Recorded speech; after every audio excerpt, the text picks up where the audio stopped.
Hello everybody and welcome to this video where I'm going to be showing you how to add music to your Facebook profile in a very easy and clear method. So please follow up with me.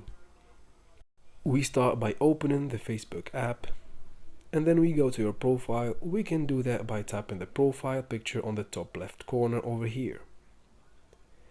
From here we scroll down slowly until we find this little music button over here and then we tap it. We tap the plus button on the top right corner and then we search for your favorite song. I'm just gonna be using a random song just for the video, so let's just choose this one. After choosing the song, we go back to your profile, we scroll up and then we do a quick refresh by scrolling down from the top of the screen like this.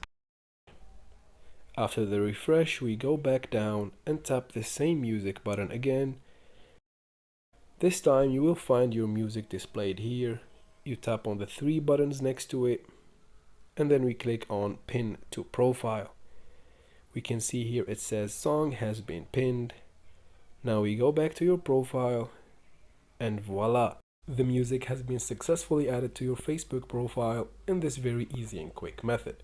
So if this video was helpful, please like and comment down below. And don't forget to subscribe to this channel to find solutions for all of your future digital problems. Thanks.